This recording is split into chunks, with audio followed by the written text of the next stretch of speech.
izin memperkenalkan diri. Nama saya Dio Amanda, NPM 2011-060323. Di sini saya akan menjelaskan sedikit tentang jenis-jenis dan karakteristik media pembelajaran. Sebelum masuk ke materi lebih dalam, apa sih itu media pembelajaran? Media pembelajaran adalah alat-alat yang digunakan untuk menunjang pelaksanaan proses belajar mengajar, mulai dari buku sampai penggunaan perangkat elektronik. Ada jenis-jenis media pembelajaran, berbagai sudut pandang untuk menggolongkan jenis-jenis media. Menggolongkan media berdasarkan 3 unsur pokok. Yang pertama ada suara, visual, dan gerak. Media audio semi gerak, media cetak, media visual diam, media audio visual diam, dan media visual gerak. Anderson menggolongkan menjadi 10 media. Yang pertama audio, berupa kaset audio, siaran radio, CD, dan telepon. Yang kedua ada cetak, berupa buku pelajaran, modul, brosur, gambar. Yang ketiga ada audio cetak, berupa kaset audio yang dilengkapi bahan tertulis. Yang keempat ada proyeksi visual diam, berupa overhead transparansi atau OHT atau film bingkai. Yang kelima ada proyeksi audio visual diam, berupa film bingkai slide bersuara. Yang keenam ada visual gerak, berupa film bisu. Yang ketujuh ada audio visual gerak, film gerak bersuara. Yang kedelapan ada objek fisik berupa benda nyata, model, dan spesimen. Yang kesembilan ada manusia dan lingkungan berupa guru, pustakawan, dan laboratorium. 10 ada komputer berupa CIA berdasarkan kompleks suara, yaitu media kompleks dan media sederhana. Selain itu menggolongkan media berdasarkan jangkauannya, yaitu media massal liputannya luas dan serentak seperti radio, televisi. Media kelompok liputannya seluas ruangan, kaset, audio, video, HP, slide, dan lain-lain.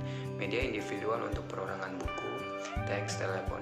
Menggolongkan satu media yang tidak diproyeksikan, yang kedua media video, yang ketiga media audio yang diproyeksikan, yang keempat media berbasis komputer, yang kelima media audio, yang keenam multimedia kit. B. Karakteristik media pembelajaran. 1. Media proyeksi. Transparansi OHP merupakan alat bantu mengajar tatap muka sejati. Sebab tata letak ruang kelas tetap seperti biasa, guru dapat bertatap muka dengan siswa tanpa harus membelakangi siswa. Perangkat media transparansi meliputi perangkat lunak overhead, transparansi OHT, dan perangkat keras overhead proyektor OHP. Teknik pembuatan media transparansi yaitu A. Mengambil dari bahan cetak dengan teknik tertentu. B. Membentuk sendiri secara manual. Yang kedua, film bingkai atau slide adalah film transparan yang umumnya berukuran 35 mm dan berbingkai 2x2 inci. Dalam satu paket berisi beberapa film bingkai yang terpisah satu sama lain. Manfaat film bingkai hampir sama dengan transparansi OHP, hanya kualitas visual yang dihasilkan lebih bagus. Sedangkan kelemahannya adalah biaya produksi dan peralatan lebih mahal, serta kurang praktis.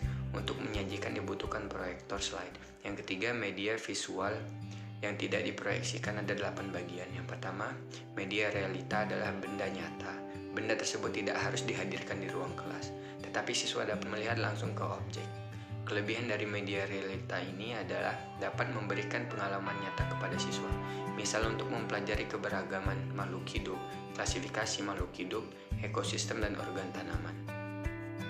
Yang kedua ada model, adalah benda tiruan dalam wujud 3 dimensi yang merupakan representasi atau pengganti dari benda yang sesungguhnya. Penggunaan model untuk mengatasi kendala tertentu sebagai pengganti realita. Misal untuk mempelajari sistem gerak, pencernaan, pernapasan, peredaran darah, sistem ekskresi, dan syaraf pada hewan. Yang ketiga ada media grafis, tergolong media visual yang menyalurkan pesan melalui simbol-simbol visual. Fungsi dari media grafis adalah menarik perhatian, memperjelas sajian pelajaran, dan mengilustrasikan suatu fakta atau konsep yang mudah terlupakan jika hanya dilakukan melalui penjelasan verbal. Jenis-jenis media grafis adalah: yang pertama ada gambar atau foto, paling umum digunakan.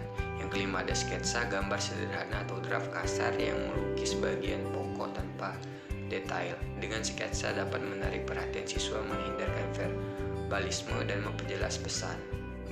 Yang keenam atau diagram atau skema, gambar sederhana yang menggunakan garis dan simbol untuk menggambarkan struktur dari objek tertentu secara garis besar. Misal untuk mempelajari organisasi kehidupan dari sel sampai organisme. Yang ketujuh atau bagan, menyajikan ide atau konsep yang sulit sehingga lebih mudah dicerna siswa. Selain itu mampu memberikan ringkasan butir-butir penting dari penyajian. Dalam bagan sering dijumpai bentuk garis grafis lain seperti gambar, diagram, kartun, atau lambang verbal.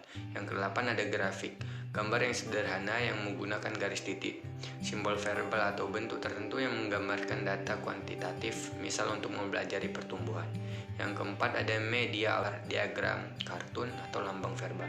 Yang kedelapan ada grafik, gambar yang sederhana yang menggunakan garis titik, simbol verbal atau bentuk tertentu yang menggambarkan data kuantitatif, misal untuk mempelajari pertumbuhan. Yang keempat, media audio dibagi menjadi dua bagian.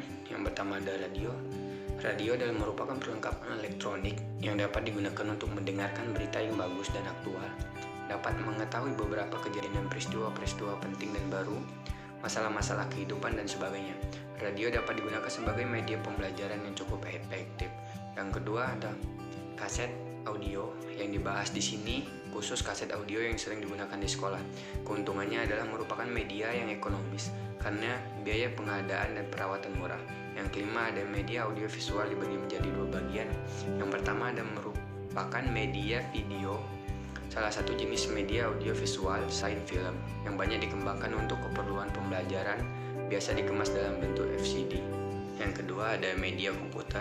Media ini memiliki semua kelebihan yang dimiliki oleh media lain. Selain mampu menampilkan teks, gerak, suara, dan gambar, komputer juga dapat digunakan secara interaktif, bukan hanya searah. Bahkan komputer yang disambung dengan internet dapat memberikan keleluasaan belajar menembus ruang dan waktu, serta menyediakan sumber belajar yang hampir tanpa batas. Cukup sekian materi yang dapat saya sampaikan. Bila ada kesalahan kata saya mohon maaf. Saya akhiri. Wabillahi taufiq wal hidayah. Wassalamualaikum warahmatullahi wabarakatuh.